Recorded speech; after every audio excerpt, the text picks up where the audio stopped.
Yang kedua, dari zaman dua punya kasus itu, saya kurang tahu apa yang kawan-kawan belajar dari kasus ini. Saya yakin kan pasti teman-teman belajar, baik itu dalam hal menggunakan hak kemerdekaan menyampaikan pendapat di muka umum, maupun juga dalam ketika kita dapat sial baru dapat tahan proses hukumnya kita ikut. Dua hal ini yang saya pikir teman-teman juga belajar.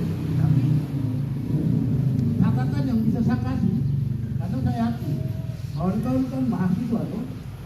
Kalau mahasiswa yang paling sering dipegang dalam pikiran awal itu kami adalah agen perubahan, betul kan?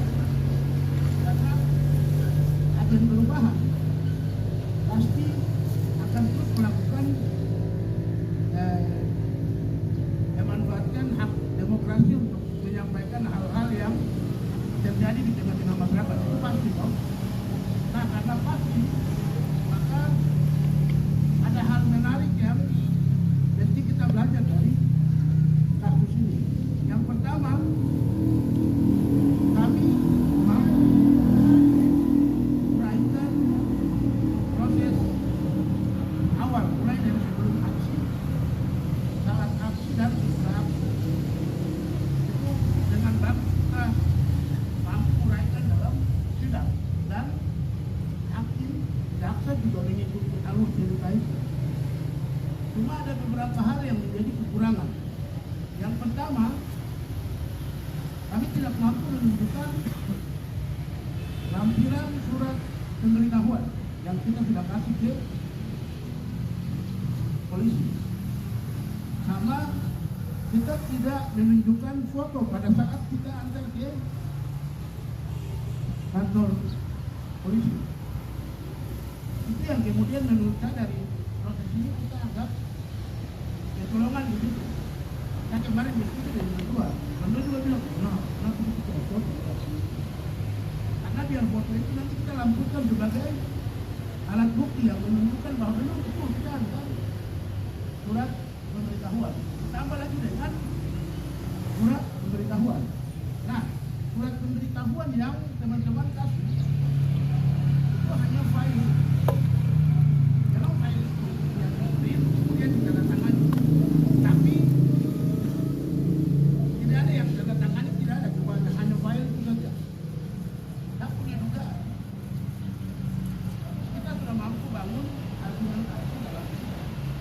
Tapi hakim menurut saya, ini benar atau tidak punya surat pemberitahuan. Nah, akhirnya kita agak masuk pada menurut saya ya, dan kami punya pembuktian yang kita buat, karena memang surat pemberitahuan yang kita tunjukkan itu tanpa ada datangan.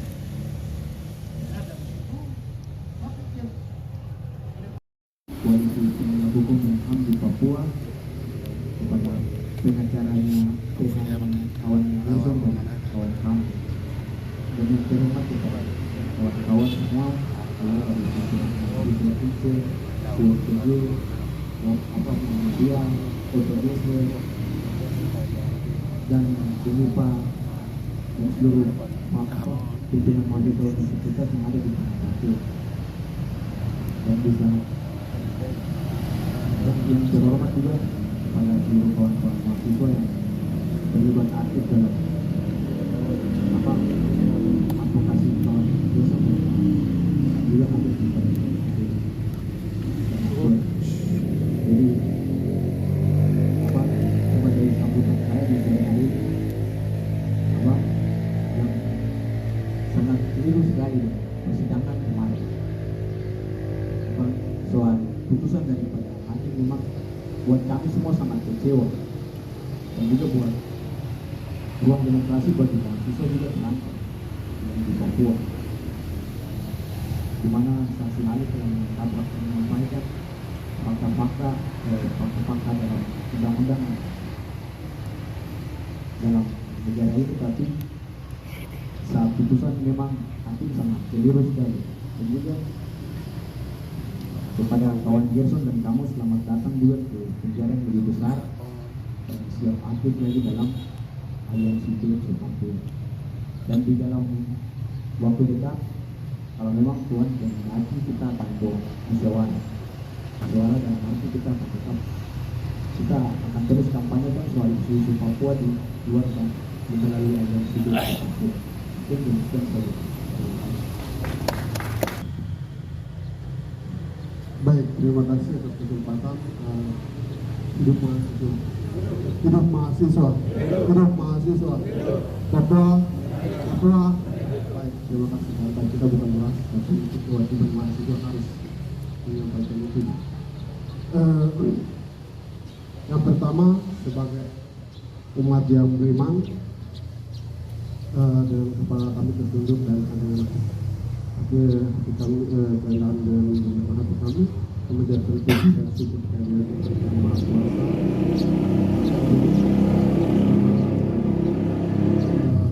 Kesempatan untuk kita masih harus hidup di bumi cendrawasih yang penuh sandiwara. Yang terhormat mewakili pendamping hukum teman-teman kami, Gerson Tiga dan kami semuanya yang sudah hadir di LBH Papua. Terima kasih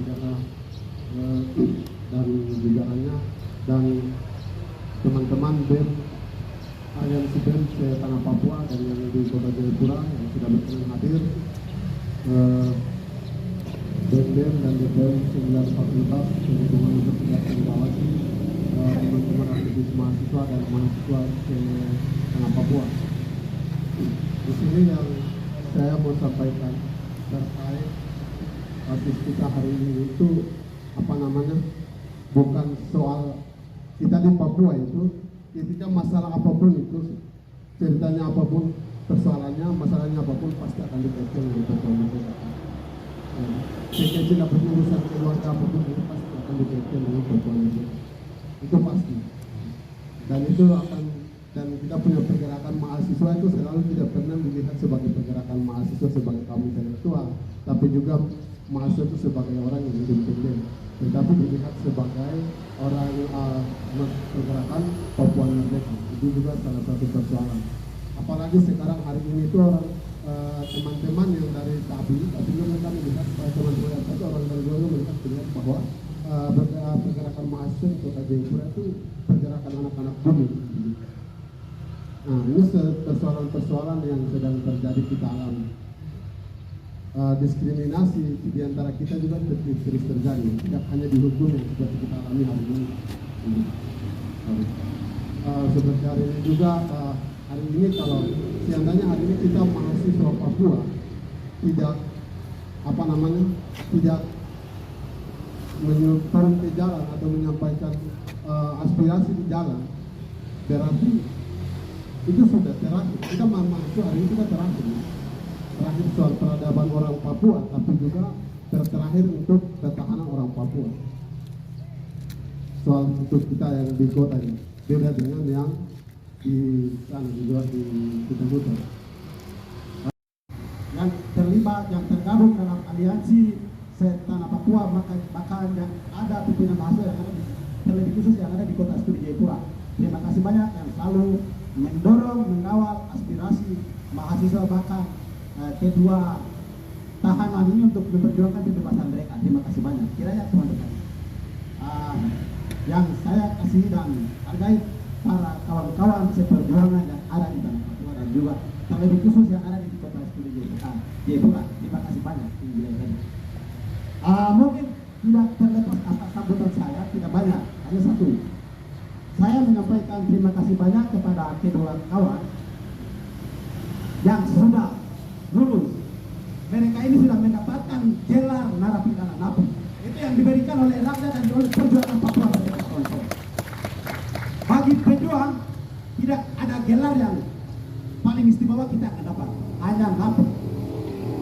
Itu sebagai proses. Tapi tidak gitu. Ada lagi kawan-kawan. DPO bahkan penjara, tembak mati itu hanya itu sebuah konsekuensi yang ada. tapi sebagai gelar yang kita dapat adalah sebagai napi narapidana. Itu adalah gelar pejuang, kawan-kawan. Bukannya titel yang kami dapat di universitas, itu adalah formalitas dari pendidikan, tapi perjuangan hanya napi satu. Yang kedua, saya menyampaikan terima kasih banyak kepada kawan kedua. Mereka menunjukkan bahwa mahasiswa Papua selalu menghormati pada hukum. Oleh sebab itu, mereka menjalani hukuman di dalam penjara itu dengan tenang. Sebagai aktivis akan mendapatkan konsekuensi seperti itu, tapi itu bagian dari proses perjuangan yang ada, yang akan selalu ada di dalam perjuangan itu, kawan-kawan. Maka mereka punya kehebatan, mereka punya ketebalan untuk sabar menjalani proses sampai dengan hari ini mereka bebas. Dan itu secara resmi dinyatakan mereka sudah lulus dari satu universitas yang ada di dalam perjuangan Papua Merdeka, dan itu dinyatakan mereka mendapatkan gelar, kawan-kawan. Jadi mulai hari ini dengan kebebasan mereka, mari kita mulai bangkit kembali semangat kita untuk selalu ada di jalan dan menyuarakan aspirasi daerah. Kami hanya mendorong proses menuju kebebasan bangsa dan tanah ini, kawan-kawan. Itu adalah suatu tanggung jawab yang dimiliki oleh mahasiswa, kawan-kawan. Kesempatan emas buat mahasiswa hanya satu. Selagi mahasiswa, Anda silakan menyampaikan kebenaran di tanah ini dengan caranya memperjuangkan, menyuarakan, memberitahukan kepada dunia bahwa bangsa kita selalu dijaya, ditindas, dan dibudak di atas tanahnya. Itu adalah tanggung jawab kita sama-sama, kawan-kawan. Dan itu yang saya mau menyampaikan kepada kawan-kawan. Karena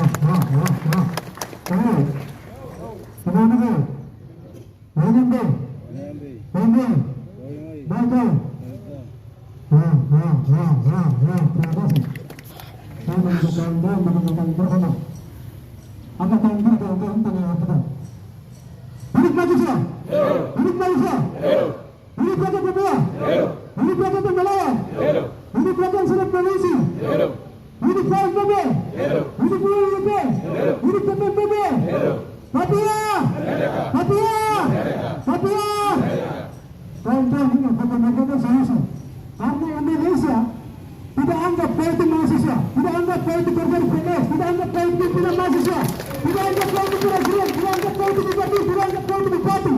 Tetapi pandangan Indonesia hari ini bahwa orang Papua itu sedang jadi sehingga anggap sudah banyak, kawan-kawan. Sehingga hasil daripada itu kami menunjukkan bahwa proses kami sudah berjalan. Itu yang pertama. Yang pertama terhormat kepada Abang Udaman Zawai dengan Direktur Papua serta kawan-kawan lainnya Koalisi Pakat dan Ham Papua. Terhormat pula kepada kawan-kawan Aliansi Bangsa Papua. Terhormat pula kepada kawan-kawan aktivis mahasiswa dan terhormat pula kepada kawan-kawan pejabat hak dan demokrasi di tanah Papua Barat. Terima kasih atas semua pengorbanan yang telah kawan-kawan lakukan tentang bangsa kita berdua. Itu yang pertama. Lalu yang kedua, bahwa proses dengan proses kami dalam proses daripada undang-undang karet yang dilakukan dan digunakan oleh Indonesia untuk memberatkan orang Papua Barat. Seperti undang-undangnya namanya Satu Lepa yang disebut dalam pengusutan Satu disebut dalam bahwa kepada negara. Kemudian 106 disebut dengan makar. Itu biasa, kan? Itu angka sudah makanan atau obat yang harus diterima di satu konsekuensi yang diterima oleh bangsa Papua, yang diterima oleh bangsa Papua.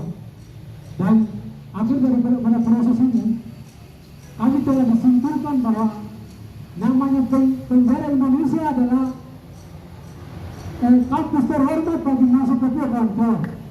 Dan kampus terhormat bagi aktivis masuk Papua dan aktivis Papua Merdeka.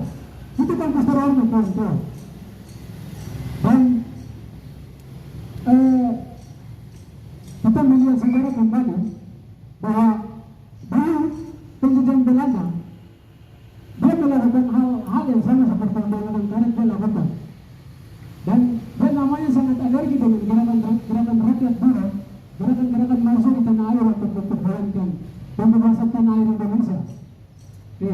Dan undang-undang yang sama hari ini Indonesia mempraktikkan di Papua Barat untuk mengalih sumber daya kekayaan alam Papua dan menggunakan orang asing Papua untuk tanahnya sendiri. Nah, dan